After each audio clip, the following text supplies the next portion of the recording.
नमस्कार दोस्तों बाबा साहब भीमराव अंबेडकर के खिलाफ एक बयान आया देश के गृह मंत्री अमित शाह का। उस बयान के बाद पूरा विपक्ष सड़क पर उतर गया। सबसे पहले आप अमित शाह का बयान सुनिए। मान्यवर, अभी एक फैशन होगा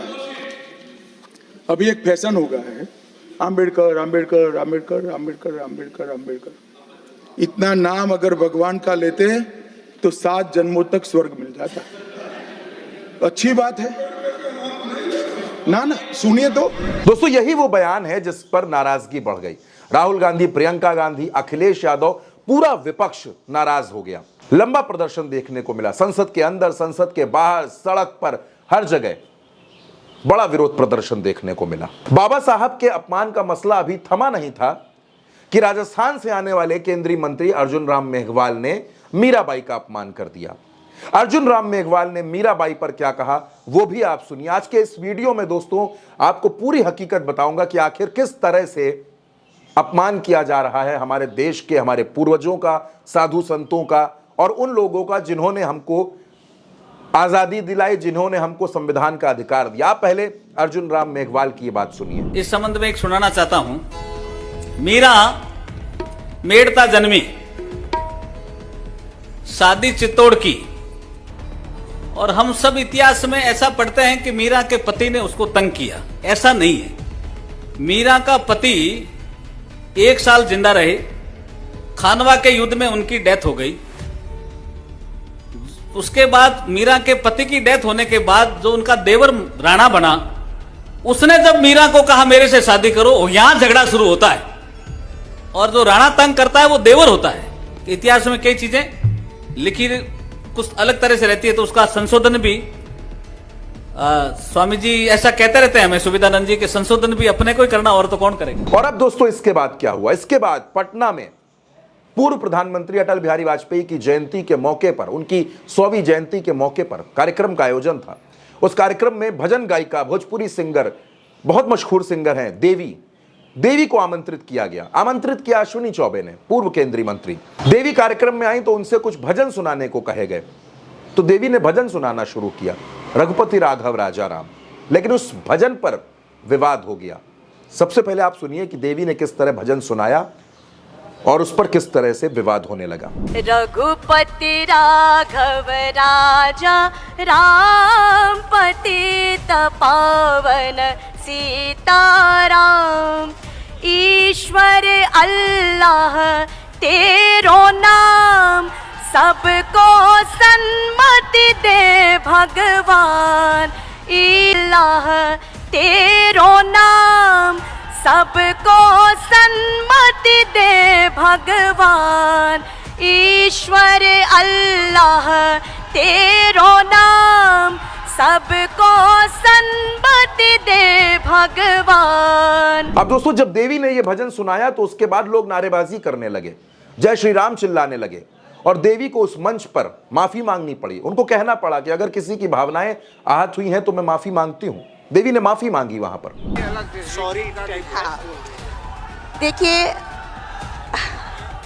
और इस गाने से आपको कोई भी, मुझे लगता है कि हर्ट होने की जरूरत नहीं है। अगर आप हर्ट हुए हैं उसके लिए मैं सॉरी कहना चाहती हूँ। अब दोस्तों जैसे ही एक सिंगर को माफी मांगने पड़ी, जिस देश में बाबा साहब का अपमान हुआ उस देश में बापू के भजन का भी अपमान हुआ।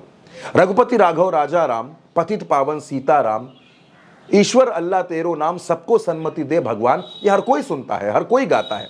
राजघाट पर जब बापू की जयंती के मौके पर देश के प्रधानमंत्री जाते हैं तब वहां भी यह भजन बजता है। लेकिन इस पर ईश्वर और अल्लाह पर आपत्ति जता दी गई, विरोध, हंगामा होने लगा। और ये हंगामा दोस्तों यही नहीं थमा। दोस्तों इस हंगामे के बाद विपक्ष के तमाम नेता नाराज हो गए। मैं आपको एक एक नेता के बारे में बताता हूं दोस्तों क्या कुछ हुआ इस पूरे प्रकरण के बाद। दोस्तों कांग्रेस की सांसद प्रियंका गांधी ने एक्स पर लिखा, दोस्तों बापू का प्रिय भजन गाने पर भाजपा नेताओं ने लोक गायिका देवी जी को माफी मांगने पर मजबूर कर दिया। रघुपति राघव राजा राम, पतित पावन सीताराम उनसे नहीं सुना गया। दुनिया को दिखाने के लिए बापू को फूल चढ़ाते हैं, लेकिन असल में उनके प्रति कोई आदर नहीं है। दिखावे के लिए बाबा साहब अंबेडकर का नाम लेते हैं, लेकिन असल में उनका अपमान करते हैं। ये दोस्तों प्रियंका गांधी की तरफ से कहा गया। प्रियंका गांधी ने यह स्टेटमेंट दिया।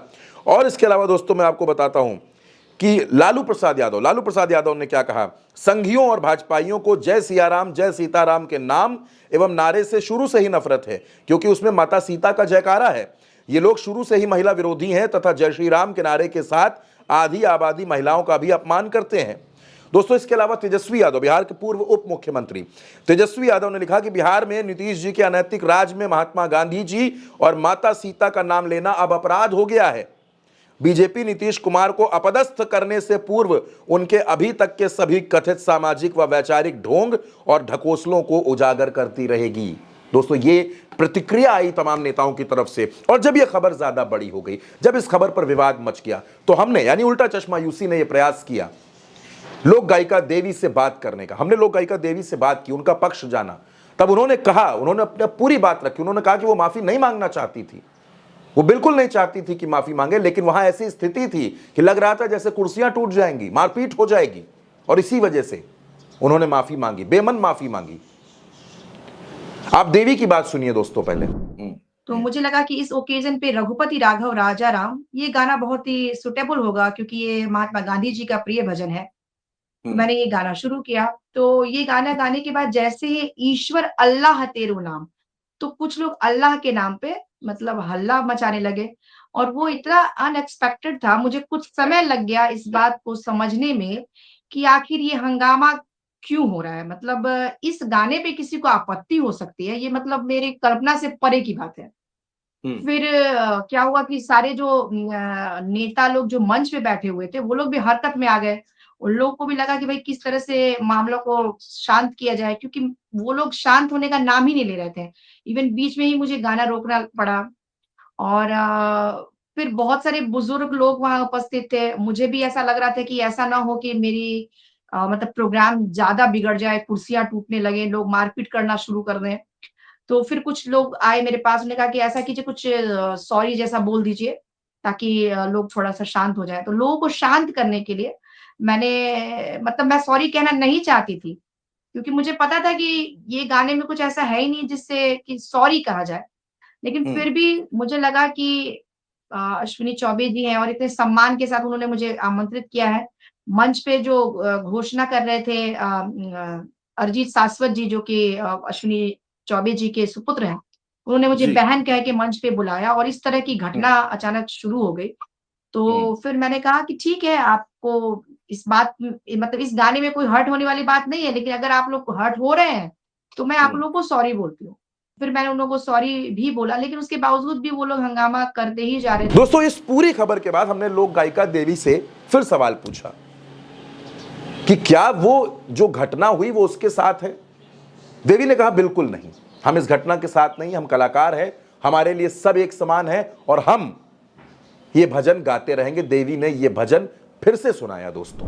तो हम चाहेंगे कि हिंदुस्तान के लिए, देश के लिए और सभी लोगों के लिए आप एक बार वो पंक्तियां जरूर गुनगुनाइए जिन पंक्तियों पर आपको सॉरी बोलना पड़ा। और आपने ये भी कहा कि आप सॉरी नहीं बोलना चाहती थी, लेकिन परिस्थितियां वहां ऐसी बन गई थी। तो हम ये चाहेंगे कि देश के लोग देवी को एक बार फिर सुनना जरूर चाहते हैं। रघुपति राघव राजा राम, पतित पावन सीताराम। रघुपति राघव राजा राम, पतित पावन सीताराम। सीताराम सीताराम, भज प्यारे तू सीताराम। सीताराम सीताराम, भज प्यारे तू सीताराम। रघुपति राघव राजा राम, पतित पावन सीताराम। ईश्वर अल्लाह तेरो नाम, सबको सन्मति दे भगवान। ईश्वर अल्लाह तेरो नाम, सबको सन्मति दे भगवान। रघुपति राघव राजा राम, पतित पावन सीताराम।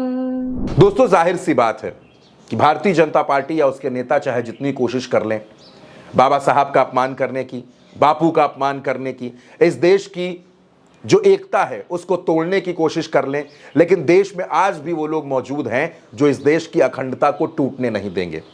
लोक गायिका देवी के साथ जो कुछ हुआ वो निंदनीय है। उन्होंने खुद कहा कि यह शर्मनाक है जो कुछ भी हुआ, लेकिन हमारे हौसले इससे टूटेंगे नहीं। हम एक हैं और हम एक ही रहेंगे और एक होकर हिंदुस्तान को आगे लेकर जाएंगे। दोस्तों, इस खबर पर आपकी जो भी राय हो, बाबा साहब और बापू के अपमान पर जिस तरह से घटनाएं देखने को मिल रही हैं, इस पर आप अपनी प्रतिक्रिया जरूर दें, कमेंट बॉक्स में अपनी राय जरूर दें और ये वीडियो पसंद आए तो वीडियो को शेयर जरूर करें। उल्टा चश्मा को सब्सक्राइब करना बिल्कुल ना भूलें। नमस्कार।